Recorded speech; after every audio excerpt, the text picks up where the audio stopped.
నేను ఒకటి అడగొచ్చా? అడుగు.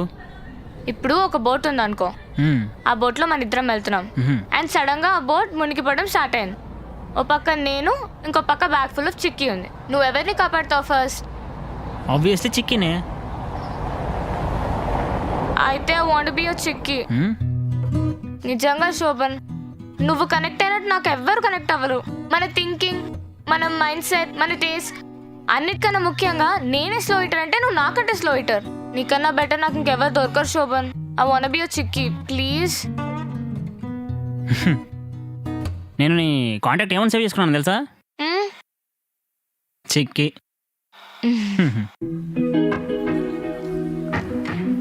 నాకు డౌట్, నువ్వు మాత్రం ఎక్స్ ఉంటే ఖచ్చితంగా ఎక్స్నే సేవ్ చేస్తావు కదా?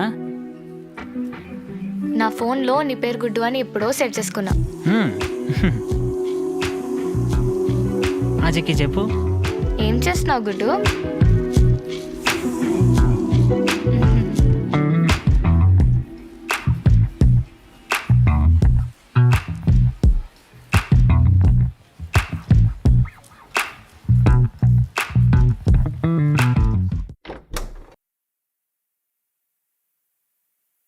వచ్చావా? ఫ్రెష్ అప్ అయ్యరా, ఆకలేస్తుంది, తినేద్దాం. అయ్యో నేను బయట తినేసి వచ్చేసాను అన్నయ్య. తినేసి వచ్చావా? గుడ్డు నీకేమో వంట వచ్చాను, నాకు ఒక్కసారి కూడా వంట తినిపించలేదేంటి? మా ఫ్లాట్ చాలా దూరం కదా, నీకు వంట తీసుకొచ్చేసరికి బాగా చల్లారిపోతుంది. ఎందుకు చెప్పు? నాకు అదంతా తెలియదు గుడ్డు. రేపు మనం మీ ఫ్లాట్కి వెళ్తున్నాం, వండుకుంటున్నాం, తింటున్నాం, అంతే. మా ఒప్పు చేయమంటావా? కూరగాయలు ఏం లేవు. అయ్యో నేను బయట తినేసి వచ్చేసాను అన్నయ్య. తినేసి వచ్చావా? ఏం నువ్వు అసలు రోజు బయట తింటున్నావేంటి? నీకు డబ్బులు అంత ఎక్కువైనాయా? ఏదో నేను ఒక రోజు ఆఫీస్ నుంచి లేట్ వస్తే నువ్వు బయట తినొచ్చు, పర్లేదు. రోజు ఏంటిది? అది యాక్చువల్లీ అన్నయ్య, నీకు ఒక విషయం చెప్పాలి. చెప్పు. నాకు గుడ్డు కావాలి. అంటే ఒప్పు చేద్దాం అనుకున్నాం కదా. సర్లే, గుడ్డే కదా. ఇంట్లో గుడ్లు లేనట్లున్నాయి, నేను వెళ్ళి తీసుకొస్తా. అయ్యో గుడ్డు అంటే ఆ గుడ్డు కాదన్నయ్య. నేను ఒక అబ్బాయిని కలిసాను. ఆ అబ్బాయి అంటే నాకు చాలా ఇష్టం. అతనికి నాకు చాలా సిమిలారిటీస్ ఉన్నాయి. ఇన్ఫ్యాక్ట్ అతను కూడా నాలాగే స్లో ఈటర్ అండ్ ఫుడీ. ఒకసారి అతన్ని కలిస్తే నీకు నచ్చుతాడన్నయ్య, ప్లీజ్. సరే కలుద్దాం. మంచి స్మెల్. నా కోసమే వంట చేస్తున్నాడు. దీనికేం తక్కువ లేదు. చిక్కీ గుడ్డు ఎవడిడు? మా అన్నయ్య. హలో శోభన్. శివ. లోపలండి. అమ్మ వంట. వచ్చి కూర్చోండి.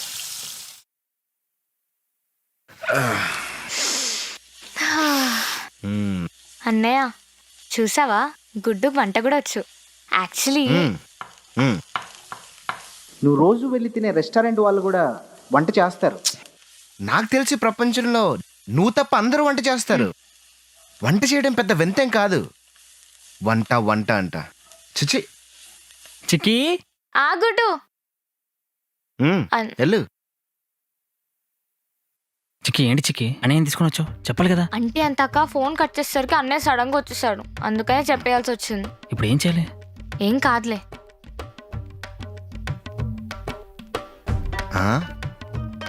సిమ్లో పెట్టు. సిమ్లోనా? సిమ్లో కలుపు బాగా. ఓ హెల్ప్ చేస్తుంది. నాకు ఒక్క రోజైనా ఇంట్లో హెల్ప్ చేసిందా? లేదు. కాలిపోద్ది, పట్టుకోకు. సాల్ట్ కొంచెం ఎంత? స్ప్రింకిల్ చేయి చాలు. Okay okay. అమ్మా తిని ఎలా ఉందో చెప్పండి. చూడు గుడ్డు. నువ్వు ఆగు. శోభన్. శోభన్. చూడు శోభన్, జైత్రి నీ గురించి చెప్పింది. నేను ఎవరినో కలిశాను, మా టేస్ట్లు మ్యాచ్ అయ్యాయి, మా ఆలోచనలు ఒకటేలా ఉన్నాయి, మేమిద్దరం కనెక్ట్ అయిపోయాం అని చెప్పగానే అర్థమైంది అక్కడ జైత్రి చిన్నపిల్లని, నువ్వు కూడా చిన్నపిల్లాడు అని. నేను పిల్లోన్నా, ఐఎమ్ 23. నేను చెప్పేది ఏజ్ గురించి కాదు, మెచ్యూరిటీ గురించి. అది గుడ్డు గురించి. చిక్కీ మాట్లా నువ్వు, మీరు చెప్పండి. బా చిచి, ఆ పేర్లేంటి? అసలు ఎవరైనా నా పేర్లు చూస్తే మీకు మెచ్యూరిటీ ఉందని అనుకుంటారా? చిక్కి గుడ్డు అసలు ఏంటివి? మా ఫేవరెట్ ఐటమ్స్ అవి. హ్మ్. మ్మ్. చూడు శోభన్, మీరిద్దరు ఫ్రెండ్స్గా ఉంటారంటే నాకేం ప్రాబ్లం లేదు. కానీ లవ్, మ్యారేజ్ ఇలాంటివన్నీ చెప్పే ఇంకా మెచ్యూరిటీ మీకు రాలేదు. మ్హూ. అయినా అసలు నువ్వేం జాబ్ చేస్తుంటావు? నేనా ఫుడ్ క్రిటిక్. ఏంటి ఫుడ్ క్రిటిక్. ఈ ఫుడ్కి రేటింగ్స్ అండ్ రివ్యూస్ ఇస్తుంటాను. ఏంటి అది కూడా ఒక పనేనా? మ్? అసలు నీకు వచ్చే జీతంతో నా చెల్లిని ఎలా పోషిస్తావు? ఫుడ్ పెట్టి. హా? చూడండి, మీరు బిల్డింగ్లు కొనొచ్చు, కార్లు కొనొచ్చు, కానీ ఒక టేస్టీ ఫుడ్ ఇచ్చే ఆనందం ఏది ఇవ్వదు. దానికి నేను లోటు రాకుండా చూసుకుంటాను. ఇంకేం కావాలి? ఏంటి ఫుడ్ ఒకటి ఉంటే సరిపోద్దా? నాకు సరిపోతుంది. ఇది ఒకటి తిండిపోద్ది. నేను 12 నెలలు కష్టపడితే 12 లక్షలు సంపాదిస్తున్నా. అవును. అలా 30% గవర్నమెంట్కి ఇస్తున్నా అంటే సంవత్సరంలో 4 నెలలు నేను గవర్నమెంట్ కోసం పని చేస్తున్నా. అది నా బాధ.